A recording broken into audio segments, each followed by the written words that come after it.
Assalamu alaikum dear students. Welcome to the course of International Relations for undergraduate classes conducted by Council Institute of Information Technology, Virtual Campus Islamabad. Dear students, we did the chapter of diplomacy and today we will be starting a new unit.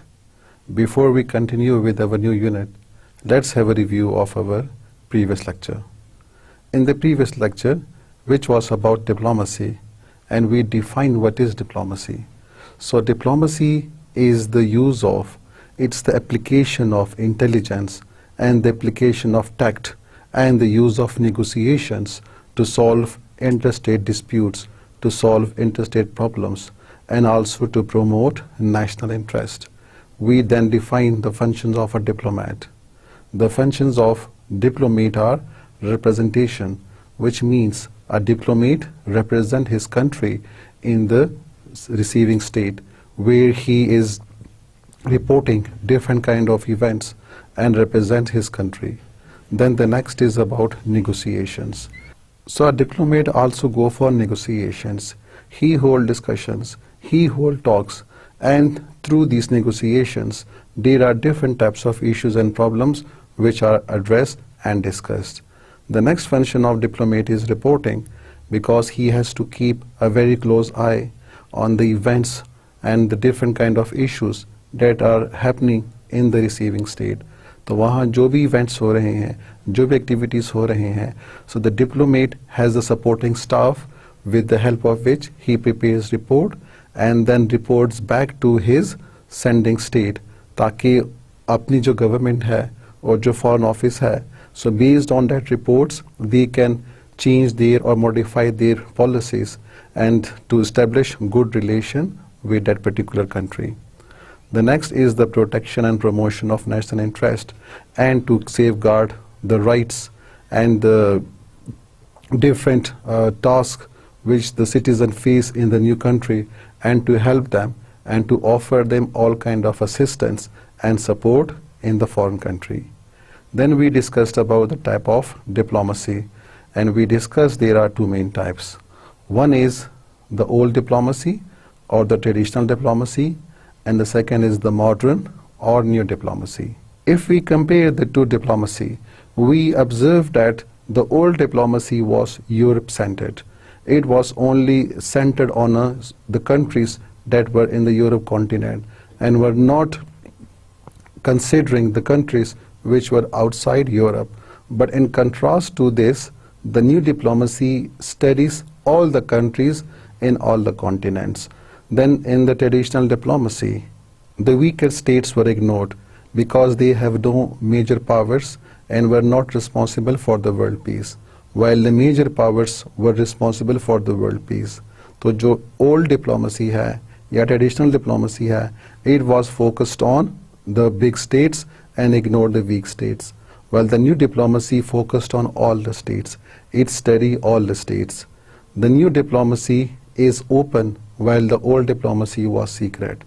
In the old diplomacy, the diplomats were taken from the higher class, which was the aristocratic class. Like in new diplomacy में, they are taken from all sections of society based on a competition examination, and then the diplomats are selected based on their performance in that test. More freedom is given in traditional diplomacy because the means of communications were not developed, while in the new diplomacy, the freedom of diplomat has been shrinked. They do not have much freedom because they have to keep a very constant touch and constant guidance from their foreign office. The new diplomacy also has a very new feature, which is called summer diplomacy, in which the head of states are involved directly in negotiations, directly in talking, and they discuss different types of issues. Then we discussed about diplomatic communities. वो कौन से इस्तिस्ना हैं जो कि diplomats को हासिल हैं, जिसमें immunity from police search है. The place of the diplomat, his house, his residence, his office, his car are immune from police search. They cannot be searched by police or any other armed forces. Similarly, diplomats cannot be arrested. उसको गिरफ्तार नहीं किया जा सकता. अगर वो कोई भी जुर्म करे so he will be sent back to his state, where his state laws will be applied on the diplomats. Diplomats cannot be sued and cannot be tried in any court of the receiving state. Diplomat is also immune from taxation. वो जो भी चीज़ें अपने दफ्तर के लिए बाहर से मंगवाता है, so he has immunity to pay taxes on all these kind of materials and goods. So he is not liable to pay these taxes. A diplomat can also use his country flag and can move freely in the state, again subject to security threats. Termination of diplomatic missions. वो कौन से हालात हैं जिसमें diplomatic mission cancel हो सकता है?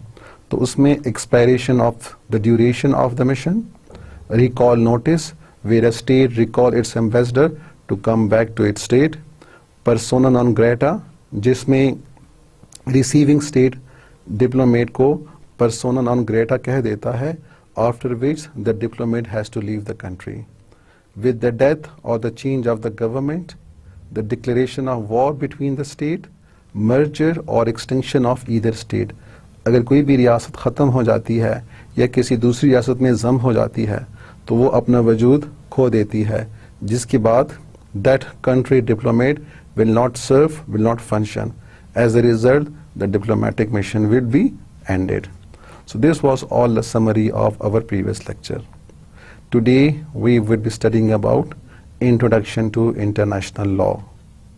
In this unit, we would study about the definition and concept of international law, the need of international law, the sources of international law, and then we would discuss, is international law really a law, and then the role of international law. So let us start with the concept of international law. Before we go over the topic, the first question that I would like to ask is, what is a law? कानून किसे कहते हैं? Law किसे कहते हैं? ये एक general question है, and many of the people know the answer, but sometimes they cannot define it. So what is really a law? So if you think, you may arrive at this kind of statement that it is a rule or a set of rules which are enforced by a sovereign. जब कोई state अपनी authority से, अपनी इक़्तिदार आला से, अपने sovereign की power की वजह से कोई rules को enforce करती है, उसको follow करती है, and the people observe those rules, so this would be called a law.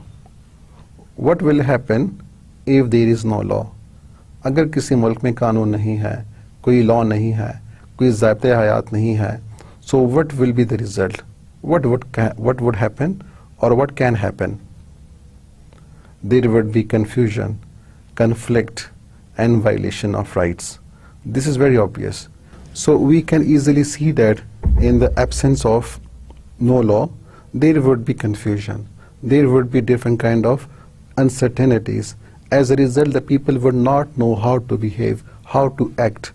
And as a result, we can see there would be confusion and disturbances. Now the next question is, what may be international law?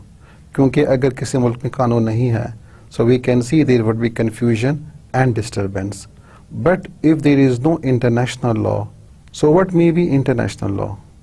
So international law is a set of rules related to sovereign states governing their behavior.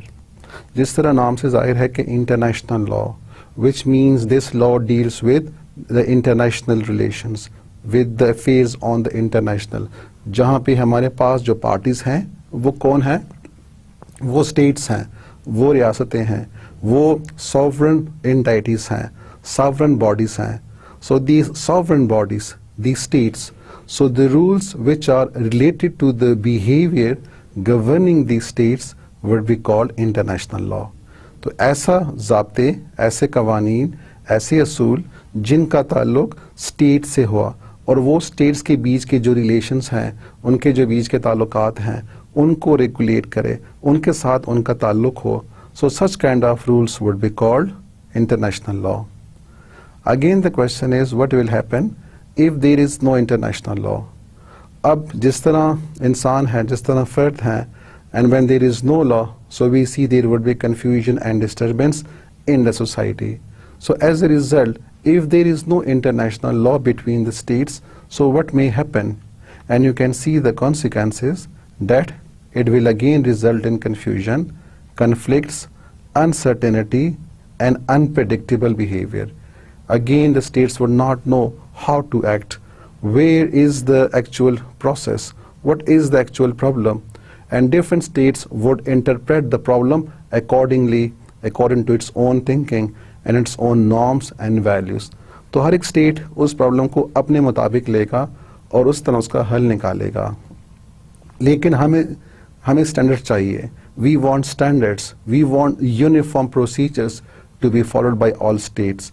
And for this, we need international law. So let us understand about what is international law. International law is a body of rules and principles governing the relations between states. ऐसे कवानीन, ऐसे ज़ाब्ते, ऐसे असूल जिनका ताल्लुक state से हो और वो इनके बीच के जो ताल्लुकात हैं उनको उस्तवार करे, उनके साथ डील करे, उनकी स्टडी करे. So these kind of relations between states, if they are regulated by some particular rules and principles, so those rules and principles would be called international law. According to Brearley, it is the sum of rights that a state may claim for itself and its nationals from other states, and of the duties which in consequences it must observe towards them. कि ये एक ऐसे कवानीन हैं, ऐसे हकूक हैं जो कि एक स्टेट अपने अफराद के लिए बाकी स्टेट से मांगता है. जब एक स्टेट बाकी स्टेट से अपने अफराद के लिए कुछ हकूक मांगता है, इसका मतलब ये भी है कि जो बाकी स्टेट्स हैं और उनके जो बाशिंदे हैं तो उनके लिए भी वो जो हकूक उनको भी मिलने चाहिए, तो वो उस स्टेट का फ़र्ज़ बन जाते हैं, उसकी ड्यूटी बन जाते हैं. So this means कि if a state is expecting some rights for its citizen, then this means it also have to give the same rights to the citizen of other states, and which is now the duty of that particular state. तो वो उस state की अपनी एक जिम्मेदारी बन जाती है कि वो बाकी स्टेट्स के जो अफराद हैं उनके लिए भी उनकी हकूक़ का तहफ़्फ़ुज़ करे. वो उसका फरीज़ा है, उसकी ड्यूटी है. और बाकी स्टेट से जो वो अपने अफराद के लिए मांगेगा, this would be the rights for the citizens. So as a result we can see that international law deals with the rights and duties of the citizens which state expect for its citizens. So every state is trying to extract some rights for its citizen and therefore has the duty to observe the same rights for the other state as well.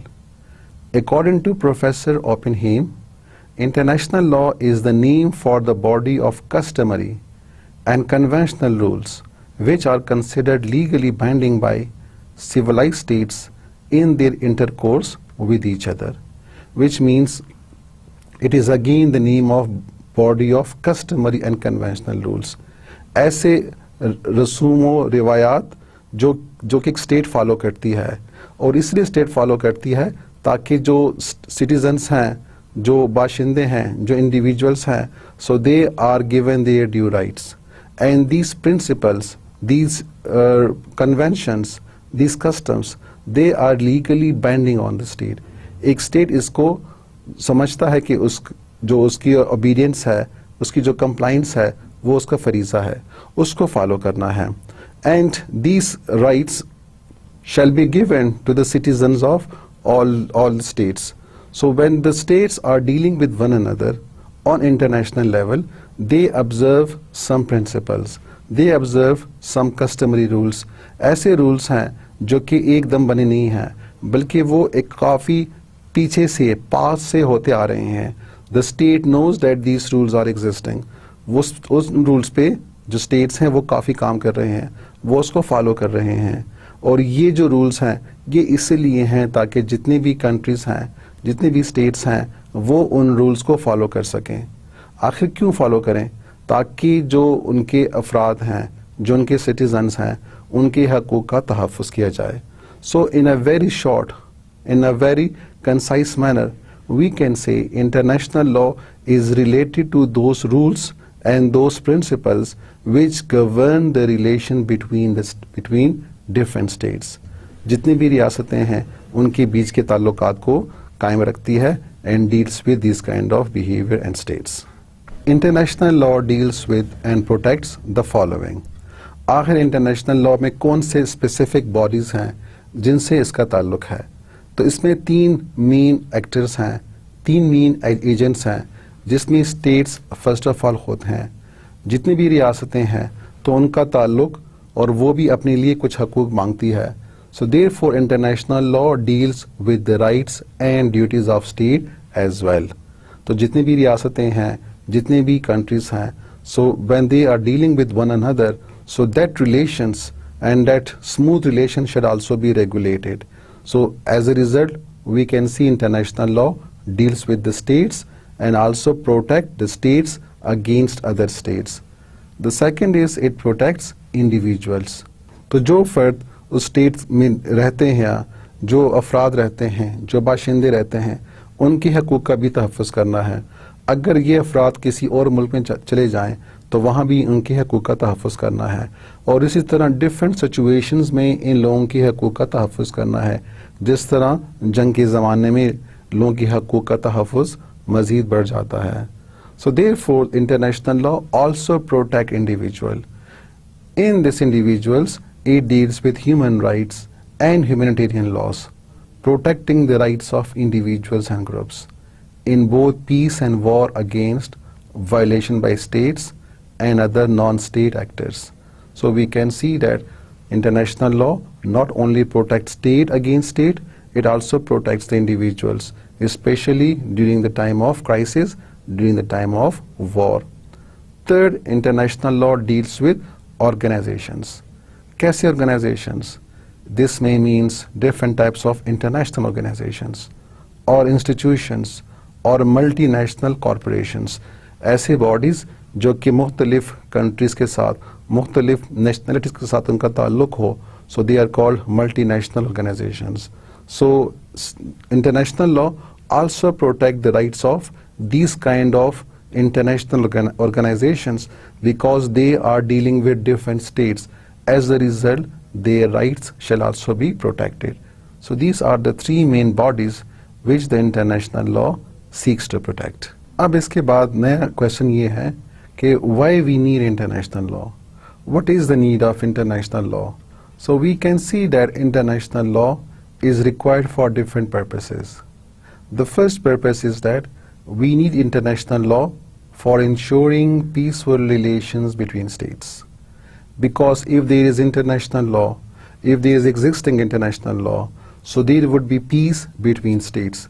क्योंकि जब रियासतों के बीच में international law exist करेगा, जब उनको principles and rules का पता हो कि how the state has to behave in particular situation, as a result they would be following it.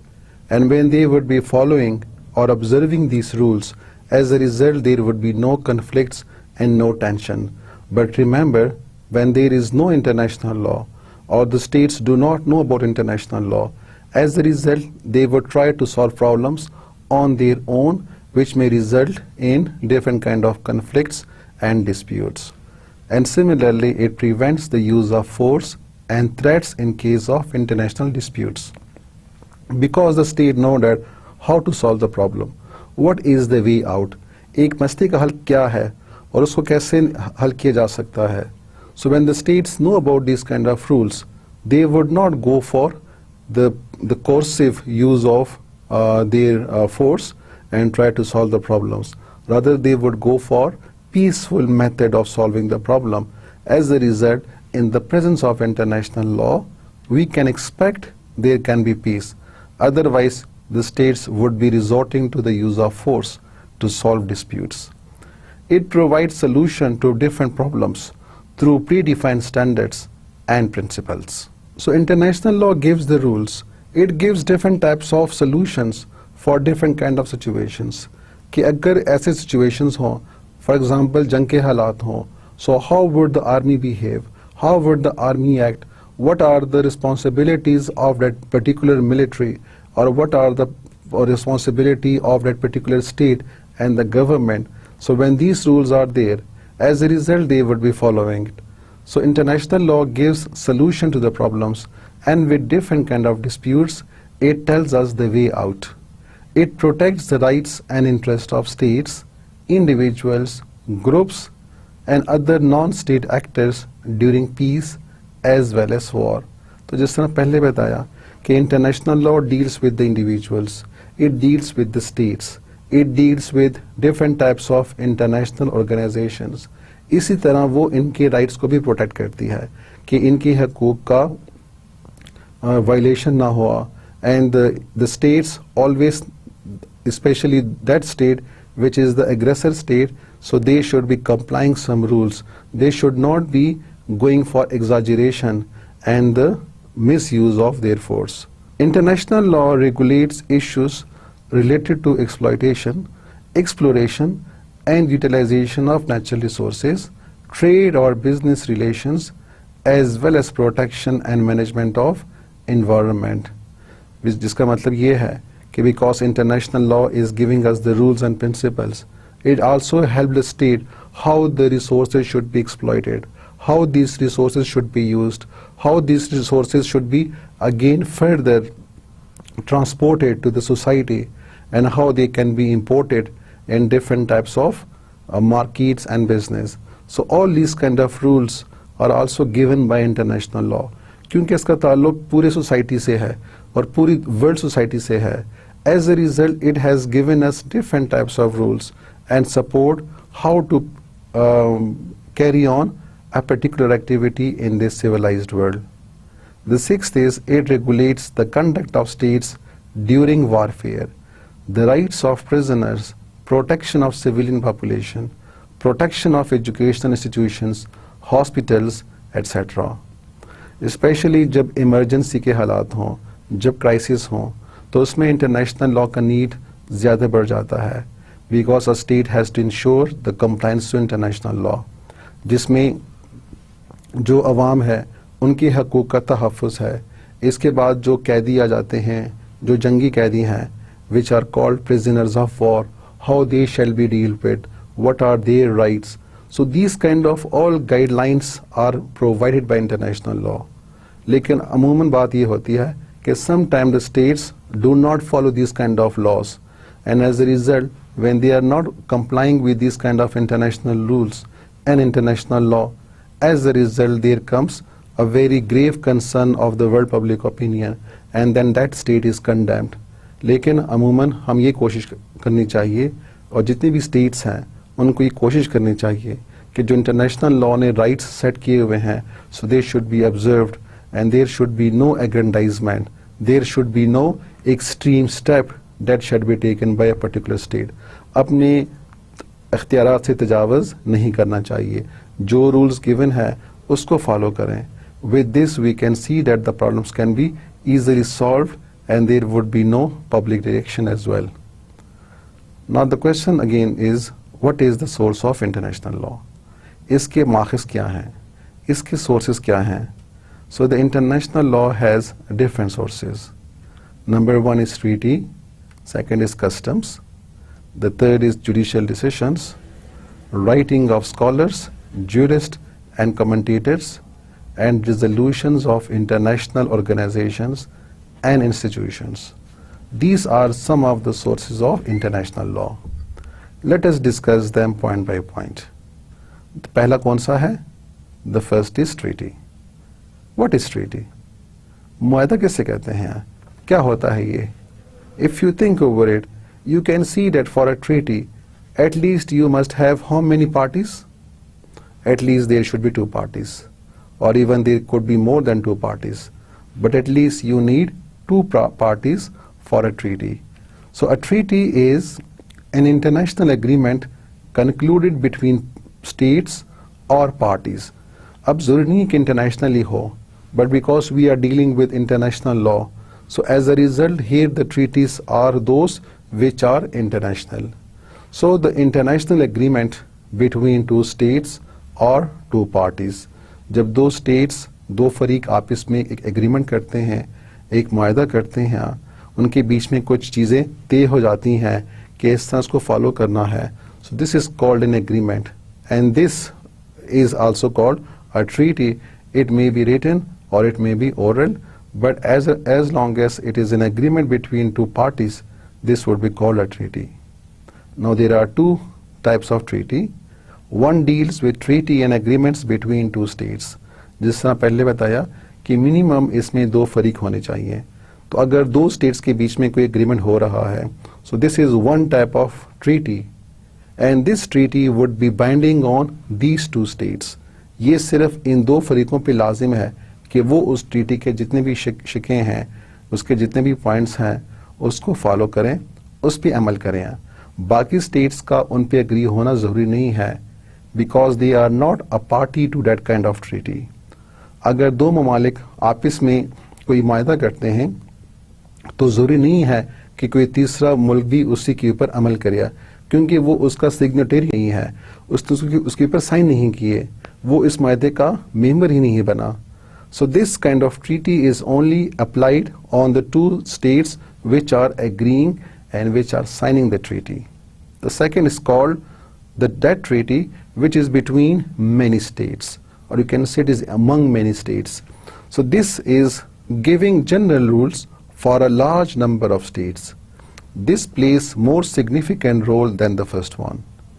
ऐसे जो treaties हैं, क्योंकि इसमें ज़्यादा states आ जाते हैं, इसमें फरीक ज़्यादा हैं, तो ऐसी treaty का रोल पहले treaty के मुकाबले में ज़्यादा हो जाता है, क्योंकि इसमें ज़्यादा मेंबर हैं, इसमें ज़्यादा अरकान हैं. इसकी जो कुछ एग्जांपल्स हैं, उसमें पीस ऑफ वेस्टफैलिया है, which was signed in which year 1648. So peace of Westphalia is one of the example of this kind of treaty in which there were many European states that agreed on some points. Then we have treaty of Versailles, जिसमें वो states that were involved in World War I were the members.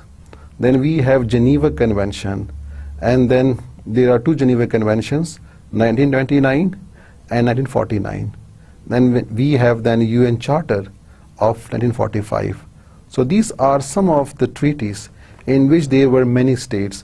As a result, these treaties should be followed by all those states which were present in these kind of treaties. And its role is more than that of the first treaty in which there are only two states. आपको दूसरे image में नजर आ रहा है कि that's the treaty of peace which was called the treaty of Versailles, signed after World War I. Now the question is, और all treaties can be source of international law? क्या जितने भी ट्रीटीज किए जाते हैं, क्या सारे वाकई इंटरनेशनल लॉ बन जाते हैं? तो जाहिर बात है कि ये ज़रूरी नहीं है, not necessary. Because a treaty could only be international law if it is agreeable to a large number of states. अगर दो states या तीन states आपस में कोई agreement कर लें, तो वो तीन states का agreement पूरी दुनिया पे तो लागू नहीं है कि वो उनके ऊपर applicable हो जाएगा.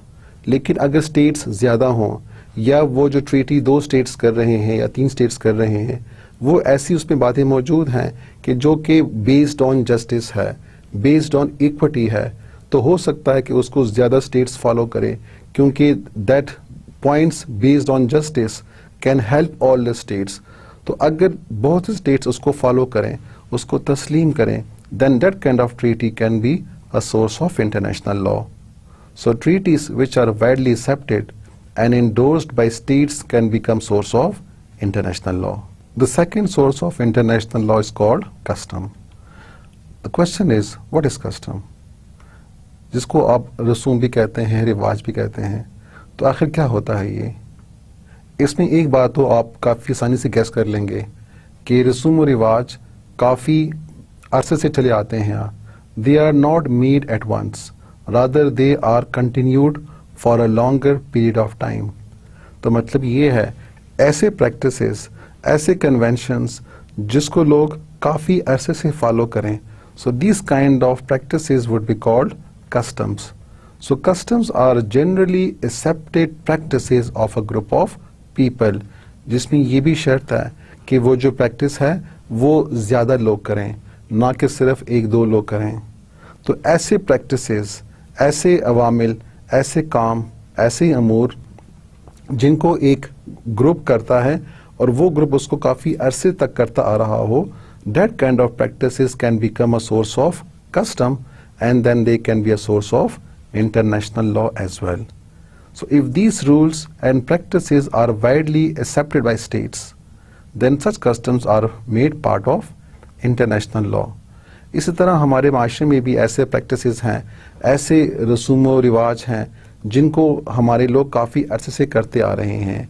तो जब उसको काफ़ी अरसे से करते आते हैं, so that can be made a part of national law, and if all the states of the world also agree to it, it can become a part of international law. Why this can become a part of international law or national law? क्योंकि जब लोग उसको करते हैं तो इसका मतलब ये है कि लोगों ने उसको एक्सेप्ट कर लिया है, उसको फॉलो करना आसान होता है. तो अगर उसको फॉलो करना आसान है और लोग उसको करते चले आ रहे हैं, this means that it can be easily followed, and therefore it can solve us different types of problems, and the people can also follow it without any hesitations. That's why these kind of customs can become part of international law. Examples are, the rules of diplomacy are taken from long prevalent customs coming from ancient Greek and Rome. जितने भी हमारे diplomacy के rules हैं, ये हमें कहाँ से मिल रहे हैं? ये हमें जो एंशियंट ग्रीक है और रोम की सकाफतें हैं और वहाँ की जो गवर्नमेंट है, रोमन एम्पायर है, तो उस ज़माने में जो भी सफ़ीर जिस तरह काम किया करते थे और किस तरह उनके बीच में रिलेशंस हुआ करते थे, और उस वक्त how the practices used to be for this kind of diplomatic affairs when a diplomat would travel from one country towards the next country in ancient Greek और इन द रोमन एम्पायर, तो कौन से practices पे उस वक्त state का इत्तेफाक था. तो वो सारे इत्तेफाकात और जो एग्रीमेंट्स उनके बीच में हुए थे, how to treat the diplomats and what are their functions and what are their immunities और their rights, so this because they were prevalent in that society, तो वहाँ से वो एज अ कस्टम ले लिए गए हैं, and now they have become a part of international law. So international law में जितने भी डिप्लोमेसी के रूल्स हैं, तो ये वो रसूम व रिवाज हैं जो कि रोमन एम्पायर और ग्रीक सिविलाइजेशन से हमें मिले हैं, क्योंकि ये उस वक्त के ज़माने में प्रैक्टिस किए जाते थे. इसी तरह नेविगेशन ऑफ कमर्शियल वेसल्स हैं, समंदर में जो बहरी जहाज़ मूव करते हैं, सफ़र करते हैं, तो इसके बीच में जो शुरू वक्त से स्टेट एग्रीड हैं that they should be freely move, there should be no restrictions. So this kind of rules have become now part of international law. The Geneva Convention and the Hague Conference on Conduct of War, Treatment of Prisoner of War, and the entire provision of Universal Declaration of Human Rights of 1948, all of them are taken from customs. So all these resolutions which are passed by United Nations and by other organizations, so they are coming from different types of customs. जिस तरह जंगी कैदी के जो हकूक़ हैं, तो जब भी जंग के ज़माने में जंगी कैद किए जाते थे, उनको जो हकूक़ प्रोवाइड किए जाते थे, तो वहाँ से जो प्रैक्टिसेस आ रही हैं, so now they were being made a part of human rights by United Nations Charter as well, and by different types of resolution as well. So these are made from those constitutions, from those practices. The third source of international law is judicial decisions, adalati faisle. So how the judicial decisions of courts can become a part of international law? अब ज़ाहिरी बात है, जब जज के सामने different types of dispute आते हैं, different types of cases आते हैं, तो वो उनका फैसला देते हैं. उनका जब फैसला करते हैं, so they made their decisions on justice. They go for all kind of analysis, and when they give their verdict, when they give their decisions, so that decision they try to be made on justice. तो अगर इसी तरह कोई जज different types of matters में फैसले देता है और वो चूँकि इंसाफ पे मबनी होते हैं, अगर ऐसे फैसले different states तस्लीम कर लें, so this can also become a part of international law.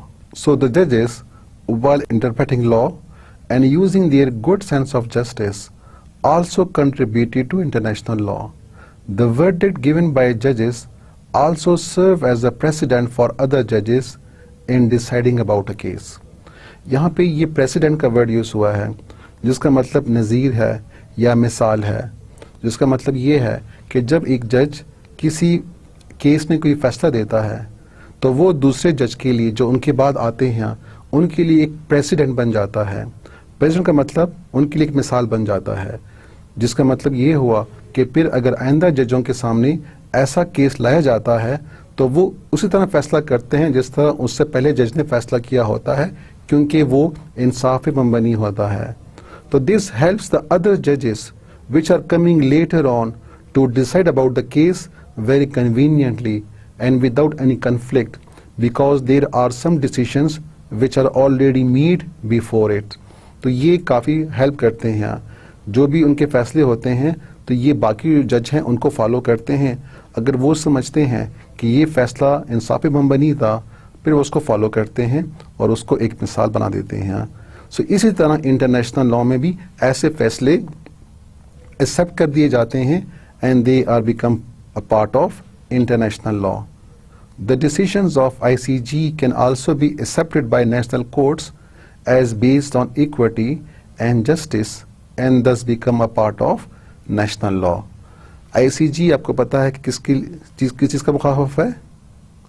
So ICJ stands for international court of justice, which is the international court which is solving disputes between different states, जिसको आलमी अदालत बराए इंसाफ कहते हैं, जिसका हेडक्वार्टर कहाँ पे है जी?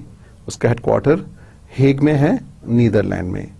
सो ICJ के जो फैसले होते हैं so they are also become a part of international law, because ICJ solve disputes between different states, and when they are solving these disputes between different states, the other state also know that what is the good decision, what is the result of that dispute, and therefore then they try to follow that particular decisions.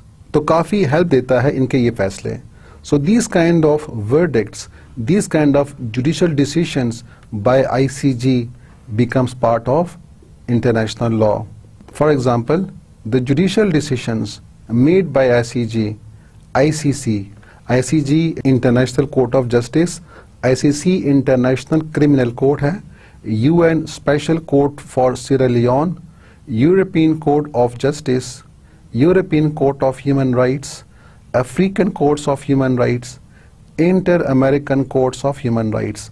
ये मुख्तलिफ अदालतों के नाम हैं, ये मुख्तलिफ अदालतें हैं, मुख्तलिफ कोर्ट्स हैं जो कि मुख्तलिफ जगहों पे कायम है, जिसमें ICJ नीदरलैंड में कायम है, फिर ICC इंटरनेशनल क्रिमिनल कोर्ट है, इसी तरह सीरा लियोन में कोर्ट है, इसी तरह यूरोपियन कोर्ट है, अमेरिकन कोर्ट है. So all these international courts, so when they are deciding about different types of disputes and matters, so that decisions can become a part of international law.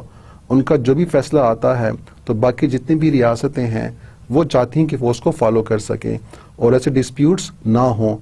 अगर होगा तो हो सकता है उसका फैसला भी ऐसा ही आए. तो as a result this is then accepted by different states and as a result they are followed and accepted as international law. एक ऐसा ही फैसला मार्च 1941 का है. The judgement of the on the environment said no state has the right to use or permit the use of its territory in such a manner as to cause injury by fumes or to the territory of another. जिसमें ये एक माहौलियाती आलूदगी के बारे में फैसला है कि कोई भी जो स्टेट है उसको ऐसा कोई भी इख्तियार नहीं है कि अपने इलाके को ऐसा कंट्रोल करे, अपने इलाके को ऐसा यूज़ करे जिससे दूसरी रियासत की हदूद में कोई आलूदगी आती हो या दूसरे स्टेट का माहौल आलूदा होता हो. तो ऐसी एक्टिविटी पॉसिबल नहीं है, ऐसी एक्टिविटी एक्सेप्टेबल नहीं है. This means when a state has the right to use its own territory, एक रियासत को अपनी हदूद, अपने इलाका, अपनी ज़मीन को यूज़ करने का पूरा इख्तियार हासिल है. लेकिन ये इख्तियार यहाँ पे रिस्ट्रिक्ट हो जाता है कि आप जिस तरह उसको यूज़ कर रहे हैं उससे किसी दूसरे स्टेट के माहौल में कोई आलूदगी ना आए, उस पर कोई इफेक्ट ना हो. अगर इफेक्ट हो रहा है then this means that state has to stop its activity, it has to stop that pollution. So this is one of the decision which was given by the court, and as a result now the state tried that वो ऐसा कोई काम ना करें जिससे दूसरे state की फिजा को या वहाँ की ज़मीन को या वहाँ के पानी को कोई आलूदगी हो. So these are different types of decisions which helps other states and therefore can become part of international law. The fourth source of international law is writings of scholars, jurists, commentators. इसका क्या मतलब है? So the scholars, the expert people, the expert on legal matters, इस तरह jurist हैं जो कि फैसला करने में माहिर होते हैं, या judges होते हैं, या commentators जो कि तबसरा करते हैं on different legal matters. So ऐसे जो scholars हैं, ऐसे जो thinkers हैं, so the views of such thinkers, the views of such scholars and their writings, उनकी जो books हैं, उनके जो तबसरे हैं, या उनके जो masterpieces हैं, उनके जो commentaries हैं, so these can become also a part of international law. Why? Because they are expert people, they are scholarly people, they have all the knowledge, and when they use their knowledge, they use it in good sense. They use it such that the rights of other people or other organizations are not violated. तो जब वो ऐसे तबसरे करते हैं जो कि कानून के मुताबिक इंसाफ पे मबनी होते हैं, तो ऐसे फैसलों को बाकी लोग भी एक्सेप्ट कर लेते हैं. और अगर इसी तरह ऐसे इनके जो फैसले हैं, इनके जो कवानीन हैं, इनके जो तबसरे हैं, अगर वो बाकी स्टेट्स भी तस्लीम करने लग जाएं, so then these kind of commentaries, these kind of reports can also become part of international law. So the legal opinion of jurists and scholars are held in high esteem and may become part of international law. क्योंकि लोग उसकी कदर करते हैं, उनकी राह को जानते हैं और उनको इज्जत की निगाह से देखते हैं. The commentaries, interpretations and explanations offered by these experts on different matters help in clarifying concepts and may become a part of international law. Because when these people are explaining, जब ये वजाहत करते हैं different issues किया, different problems किया, तो उन वजाहत से काफ़ी बातें सामने आ जाती हैं और उन बातों से different kind of rules और principles set कर दिए जाते हैं. So then these can become part of international law. Some of the notable names, some of the notable thinkers and jurists and scholars are Hammurabi, Sir Francis Bacon, John Austin, Lignano, Vittoria, Gentilis, Hugo Grotius. So these are some of the notable names that we can see that they have contributed to international law. अगर इसमें हम ज़रा सा example ले लें तो जो हैमराबी है तो उसने बाकायदा एक कोड बनाया हुआ है जिसे कहते हैं the code of Hammurabi. Hammurabi was a Babylonian king. ये कदीम ज़माने में जो कदीम बाबल का ज़माना है उसमें एक बादशाह गुजरा है और he is famous that he has given a code of law. उसने बाकायदा कानून का एक कोड, एक दस्तूर दिया हुआ है जिसमें कलेक्शन ऑफ लॉस हैं. And there are almost 282 laws in that code. So the code of Hammurabi consists of 282 laws. इसके जो कुछ laws हैं अगर हम ज़रा सा इसको देख लें तो इसमें एक जो मशहूर law हैमराबी से मंसूब है जो कि अभी भी काफ़ी countries उसको follow करते हैं and different international states में it is become international law जो कि rule है कि an eye for an eye, a tooth for a tooth. आंख के बदले आंख, दांत के बदले दांत. तो अगर कोई किसी का जो नुकसान करेगा तो उसी तरह नुकसान उस बंदे को भी मिलेगा और यही प्रैक्टिस किया जाता है. अमूमन all the states follow these kind of principles and they go for similar kind of punishments in their constitutions. So you can see that this law has become a very wide international law. बाकी जो laws हैमराबी के code में given है उसको अगर हम सिर्फ जानने के लिए देखते हैं तो उसमें कुछ लॉस यहाँ पे काफ़ी दिलचस्प हैं जिसमें एक कुछ लॉस ये हैं कि if a builder built a house for a man and do not make its construction firm and the house which has been built collapse and cause the death of the owner of the house, that builder shall be put to death. ये code इसीलिए लिया गया है कि हम आजकल देखते हैं कि इस लॉ को कोई फॉलो नहीं कर रहा। ऐसे बहुत से बिल्डर्स हैं जो कि मुख्तलिफ़ किस्म की बिल्डिंग्स बना देते हैं, ब्रिजेस बना देते हैं, और उसके बाद फिर वो कोलैप्स हो जाती हैं और उन कॉन्ट्रैक्टर के साथ कुछ नहीं होता। तो हैमुराबी के रूल के मुताबिक अगर कोई बिल्डर किसी के लिए एक मकान बना दे और मकान मजबूत ना बनाए और फिर वो मकान गिर जाए, जिसकी वजह से जो मालिक है, जो मालिक ये मकान है, अगर उसकी फौतगी हो जाए, अगर वो उसमें हलाक हो जाए, तो उसके बदले the builder will also be killed. ये उसकी सजा है कि बिल्डर को भी वही सजा देनी चाहिए। If it cause the death of the son of the owner of the house they shall put to death a son of that builder. काफ़ी ख़तरनाक कानून है और ये इंटरनेशनल लॉ का हिस्सा नहीं है वैसे, लेकिन just to be an interesting point कि हाउ दैट लॉ वर्क, कि अगर उसमें उसका बेटा मर जाए तो जो बिल्डर का बेटा है, कोई भी बेटा, उसकी डेथ करनी चाहिए। If it cause the death of a slave of the owner of the house he shall give the owner of the house a slave of equal value. अगर उस घर में उसका गुलाम मर जाए तो बिल्डर को ऐसा ही गुलाम उसको देना चाहिए। If it destroy property he shall restore whatever it destroyed. जो प्रॉपर्टी जितना उसका नुकसान हो वो सारे नुकसान की तलाफी करेगा। And because he did not make the house which he build from and it collapsed he shall rebuild the house which collapsed from his own property at his own expense. ये काफ़ी ज़बरदस्त पॉइंट है कि चूंकि उसने मकान मजबूत नहीं बनाया तो अब उसने वो मकान दोबारा बनाना है और इस दफ़ा उसने अपने खर्चे पे उस मकान को बनाना है।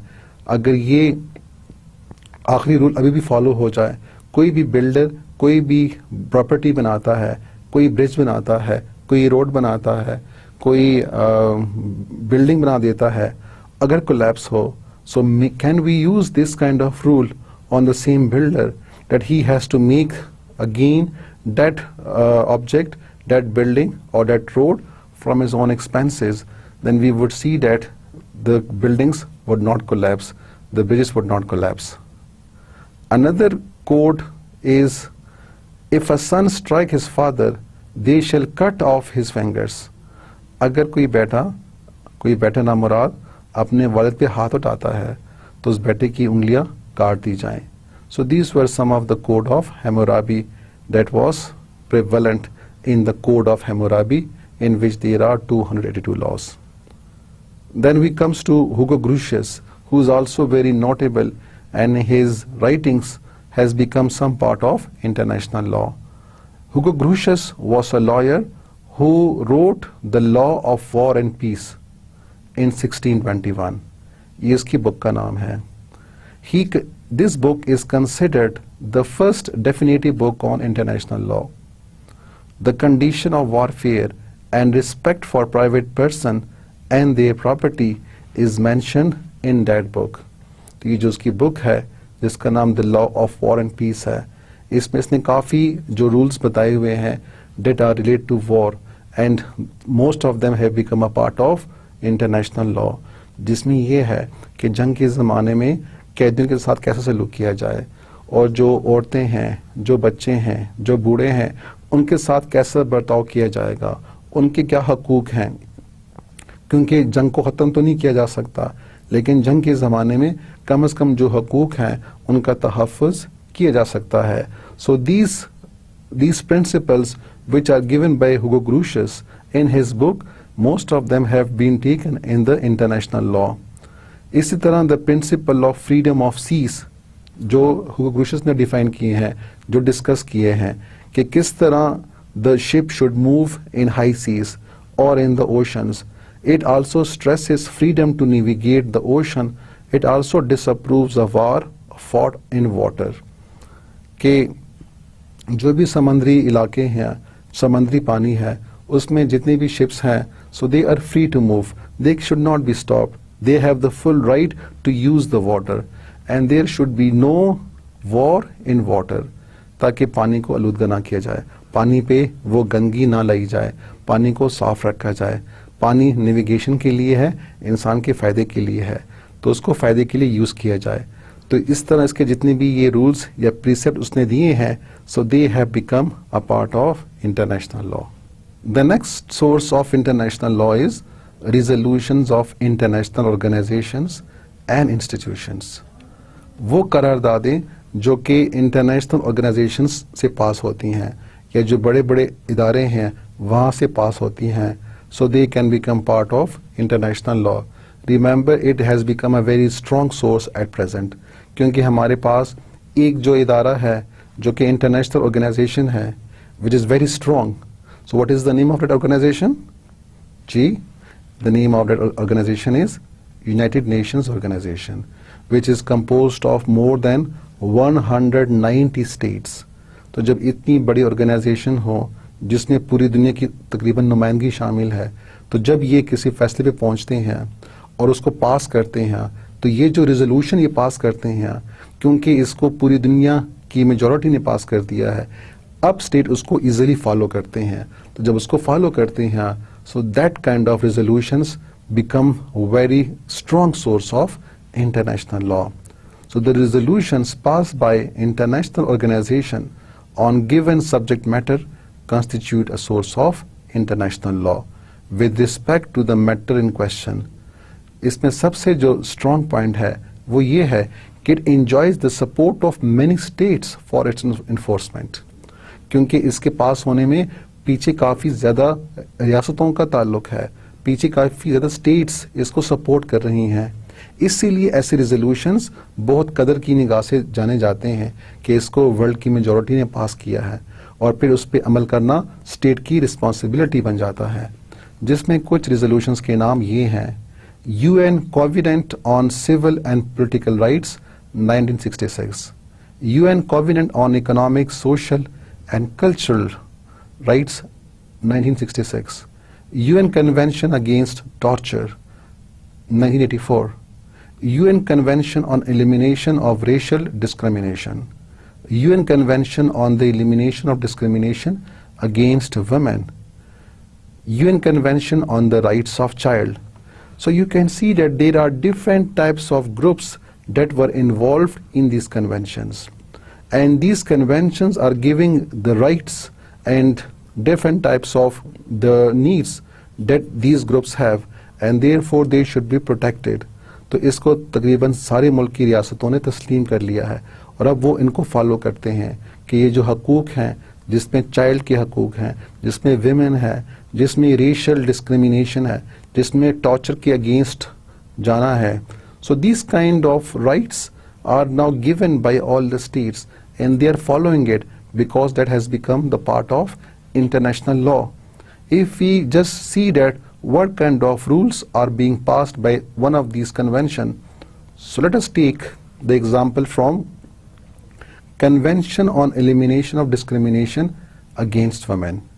ये वो resolution है जो कि women के हक में पास किया गया है ताकि उनके साथ कोई नाइंसाफ़ी ना हो।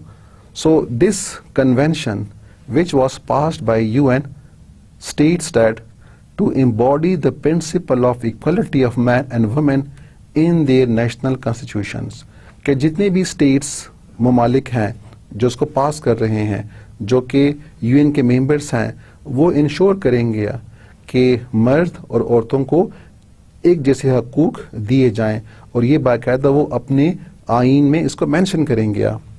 The state parties shall also take appropriate measures including legislation to suppress all form of traffic in women and exploitation of prostitution of women, कि औरतों के साथ कोई ज़्यादती नहीं की जाए, उनका इस्तेहसाल ना किया जाए, उनको ना बेचा जाए। तो ये जितने भी स्टेट्स हैं, जितने भी UN के मेंबर्स हैं, they have to take measures, they have to take steps that these kind of tortures should not happen to women. State parties shall also take appropriate measure to eliminate discrimination against women in the political and public life of country. जिसका मतलब ये है कि जितने भी state members शामिल हैं, UN के मेंबर्स हैं, they shall also give political and public rights to the women. उनको वोटिंग का हक दिया जाए, उनको जॉब का हक दिया जाए, उनके लिए एजुकेशन बराबर की जाए, जिस तरह मेल के लिए एजुकेशन दी जाती है, इसी तरह औरतों को भी तालीम दी जाए, उनका भी यही हक है. So this kind of conventions when they were passed by UN, so now they have become part of international law, and all the states are now bound to follow these steps and to ensure that there should be no exploitations and no discrimination against women. With this, we come to the end of today's lecture. Let's have a summary of today's lecture. In today's lecture, we discussed international law, and we discussed international law is a set of rules and principles which govern the behavior of the states, because it deals with the states on the international level. तो ये states की रहनुमाई करती है, उनको guide करती है कि किस तरह उन्होंने बिहेव करना है, किस तरह उन्होंने दूसरे स्टेट के साथ ताल्लुक कायम करना है, किस तरह बाकी स्टेट्स के जो अफराद हैं, जो सिटीजन्स हैं, उनके साथ बर्ताव करना है और कैसे उनके हकूक़ का ख्याल करना है. So this is about international law. Then we discussed the need of international law, and we discussed that international law is needed for regulating peaceful relations between states. क्योंकि जब ये मौजूद होता है तो इसकी वजह से states को इल्म होता है, वो जानते हैं कि उन्होंने कैसे behave करना है, कैसे follow करना है. So as a result, there is no dispute between the states. Otherwise, every state will act on its own and would try to interpret things on its own. International law also prevents the use of force. It helps in solution of different types of problems. जितने भी problems हैं जो कि international level पे आते हैं, so because there are now set rules, there are set standards, so the state know that this kind of problem would be solved by a state in this manner. As a result, there is no confusion and the problems are solved. It protects the rights of different groups, the rights of citizens, the right of people, the right of different types of international organizations. It also helps in regulating and exploiting and exploration of natural resources. It also helps in regulating trade and business activities. Those states, या जितने भी states हैं, when they are going for a business activity, how they should go for that, how they would regulate relations, how they would go for credit and debit policies, these are again given in the international law.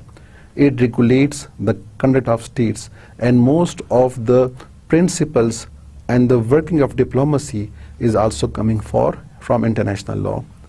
What are the sources of international law? इसके sources क्या हैं? इसके 5 sources हमने किए, जिसमें treaty है, custom है, judicial decisions, writing of scholars हैं, and resolutions of international organizations हैं. We discussed that the treaty is international agreements between states, जिसमें at least 2 स्टेट का होना ज़रूरी है. अब इसमें भी 2 किस्म के treaties हैं. एक वो treaty जो कि 2 स्टेट्स के बीच में होते हैं, चूँकि इसमें 2 parties involved है, तो इसका रोल इतना ज़्यादा नहीं है और ये सिर्फ उन 2 स्टेट्स पे लाजिम है कि वो उसको फॉलो करें. बाकी ऐसी treaties हैं which are signed and which are agreed by a larger number of states, and therefore such treaty has a major role in the first treaty, because there are many states and therefore they are applicable and they would be followed by more number of states. Then we discussed about judicial decisions. Judicial decisions में क्या आता है? इसमें अदालती फैसले होते हैं. अदालती फैसले इंसाफ मबनी होते हैं और इसलिए उसको तस्लीम किया जाता है. और ये फैसले अगर ज़्यादा स्टेट्स, ज़्यादा रियासतें तस्लीम कर लें, so then they can be easily become part of international law.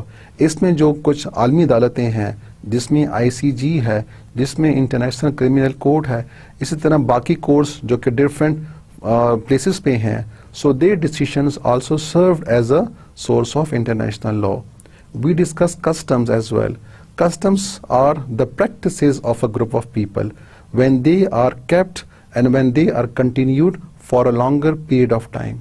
क्योंकि लोग उसको फॉलो करते हैं, लोग उसको ओबे करते हैं, तो ऐसे रूल्स को फॉलो करना आसान होता है और फिर स्टेट भी उन रूल्स को चाहती है कि वो इन्फोर्स किए जाएं.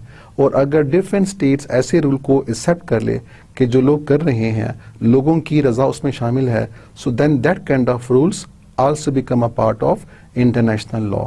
कस्टम्स में जितने भी डिप्लोमेटिक इम्यूनिटीज के रूल्स हैं, so they are coming from the customs which were happened in Greek city-states and Roman Empire. Then the writings of scholars and the jurists, because they are scholars, they are thinkers, they have good opinion, they have good views, and when they are giving their good views, they are based on justice, they are based on equity, they are based on equality. So these writings, these opinions can also become a source of international law. जिस तरह हमने हैमूराबी का किया कि उसका जो सबसे golden rule है वो है an eye for an eye, a tooth for a tooth. इसी तरह हुगो ग्रूशियस ने जो रूल्स दिए हैं about the law of war and peace, again इसी तरह बहुत से कमेंटेटर्स हैं, बहुत से ज्यूरिस्ट हैं, so their writings, their views can also become part of international law. And then the resolutions of international organizations, because UN is the larger organization at present, so when it is passing any resolution, it has a large number of majority of the states behind it, and when they are passed, the states can easily follow because they are passed by a larger number of states. As a result, because states are complying with these rules, the state are voluntarily following these rules, and they have approved those rules, then that kind of rules can become a part of international law as well. With this, we come to the end of today's lecture. I hope you understand. I wish you best of luck. Allah Hafiz.